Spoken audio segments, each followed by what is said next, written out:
Halo, selamat sore para peternak babi. Setelah sekian lama saya telah tidak mengupload video. Hari kali ini saya kembali lagi untuk membahas tentang peternakan babi. Di video kali ini saya akan bahas tentang babi gemuk belum tentu sehat. Jadi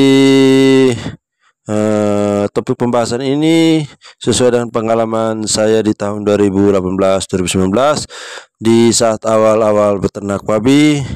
Saya pernah mengalami beberapa ekor babi yang sangat gemuk sekali. Jadi peternakan saya itu waktu itu mengutamakan pakan babi lokal. Jadi babi yang saya pelihara itu memang semuanya gemuk-gemuk, dan saya tidak sangka bahwa ternak babi yang saya pelihara itu gemuk tapi belum tentu sehat. Bagi para peternak pemula, sepertinya babi gemuk itu adalah babi yang sehat. Sesuai pengalaman mereka yang saya dengar itu, intinya babi itu gemuk, sehat dan tidak itu mereka belum paham. Jadi hari ini saya akan memberikan penjelasan yang lebih lengkap dan lebih jelas lagi sesuai dengan pengalaman saya, bahwa peternakan babi itu tidak selamanya gemuk, ya. Itu menunjukkan bahwa ternak babi itu sehat. Mengapa demikian? Karena peternakan babi yang gemuk itu kadang-kadang mengalami kegagalan di bagian sistem reproduksinya, ya. Dan yang lebih banyak itu yang sering saya alami adalah sistem reproduksi mereka selalu mengalami kegagalan, sehingga menyebabkan perkembangbiakan juga terganggu. Jadi yang pertama saya alami mulai dari sistem reproduksi di bagian awal pertumbuhan, yaitu pada saat masa birahi itu selalu terganggu. Mengapa demikian? Walaupun ternak babi yang kita pelihara itu kelihatan gemuk, belum tentu sistem reproduksinya baik, terutama waktu sistem birahinya itu. Karena peternakan babi kita belum mengutamakan pakan babi yang sehat dan bergizi.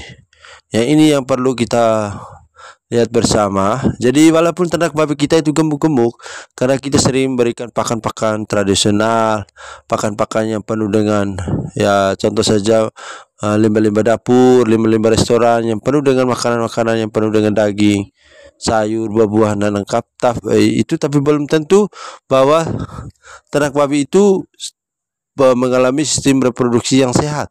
Itu yang dimaksud. Jadi kadang-kadang sistem birahinya juga kadang terganggu. Mengapa terganggu? Karena makanan yang dimakan itu belum higienis betul-betul, ya. Belum sesuai dengan pakan yang seharusnya, dan kandungan yang nutrisi yang di dalam itu belum tentu sudah benar. Itu yang menyebabkan dikatakan bahwa babi gemuk itu belum tentu sehat. Itu baru di sistem birahi kadang-kadang. Makanya teman-teman, kalau teman-teman lihat, walaupun peternakan babinya itu gemuk-gemuk, tapi belum tentu sistem birahinya itu berjalan dengan teratur. Ini menjadi satu tanda tanya besar. Babinya sehat-sehat kok, kenapa sistem birahinya terganggu, ya? Kadang sudah umur begini juga belum birahi-birahi, ada yang mengalami kegagalan birahi dan lain sebagainya. Itu menunjukkan bahwa babi gemuk itu belum tentu sehat secara reproduksi. Nah, lalu apalagi yang tanda-tanda bahwa babi gemuk itu belum tentu sehat? Yang kedua adalah mengalami kegagalan bunting, ya. Jadi babi yang mengalami gagal bunting itu juga menjadi salah satu penyebab bahwa babi itu belum tentu sehat secara fisik, ya. Karena apa? Karena kadang bibitnya yang bermasalah, atau yang kedua yang paling besar itu pengaruhnya adalah makanannya. Jadi pakan babi yang kita berikan itu sudah tidak higienis, tidak sesuai dengan takarannya.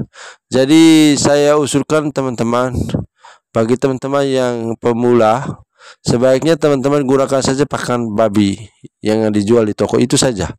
Itu adalah cara paling sederhana. timbang teman-teman pusing-pusing dan meracik pakan sendiri.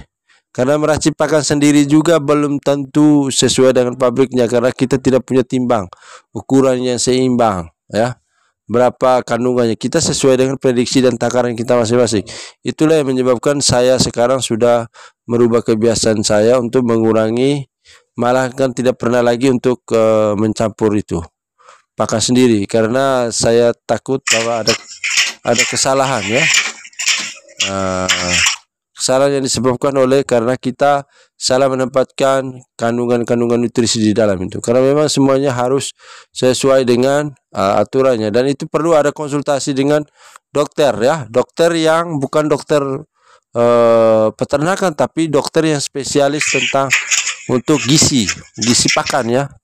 Bukan dokter spesialis babi, tapi dokter yang spesialis untuk pakan babi. Nah, itu yang mereka yang lebih tahu, ya, atau ahli nutrisi lah, seperti itu, ya. Ahli nutrisi untuk itu, mereka yang lebih paham tentang itu, campur mencampur. Kalau dalam ilmu kesehatan manusia itu namanya ahli nutrisi, ya, gizi, orang gizi, seperti itu. Jadi itu yang menjadi salah satu penyebabnya. Yang kedua, di saat mengalami bunting itu mereka selalu kadang-kadang mengalami kegagalan karena memang makanannya tidak sesuai, dan ada yang mengandung pektrin, atau pektrin itu kayak semacam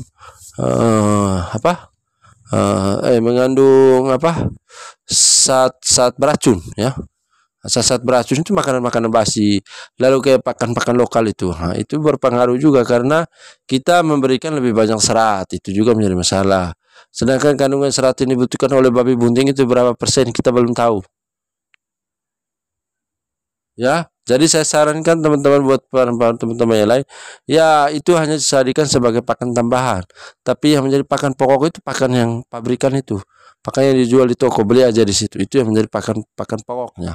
Dan pakan itu pakan tambahan, tapi tidak boleh juga berlebihan, ya. Karena itu hanya tambahan, ya. Kayak dedaunan dan sebagainya.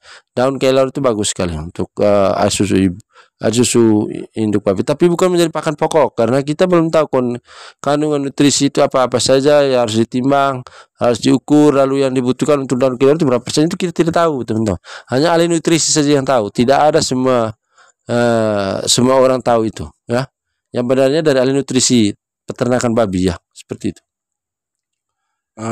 Yang berikut, teman-teman, terkait dengan gangguan untuk tadi terkait dengan kebuntingan, yang berikut gangguan pada saat melahirkan. Jadi yang ketiga, ya, ternak babi yang sehat itu adalah ternak babi yang pada saat melahirkan tidak mengalami gangguan, seperti ada yang gagal melahirkan, ada yang anak babinya mati semua, dan lain sebagainya, ada yang cacat dan lain sebagainya. Itu berarti ada kesalahan di saat perkawinan, atau ada kesalahan di bibit, ada kesalahan di manajemen pakannya belum tepat, ya.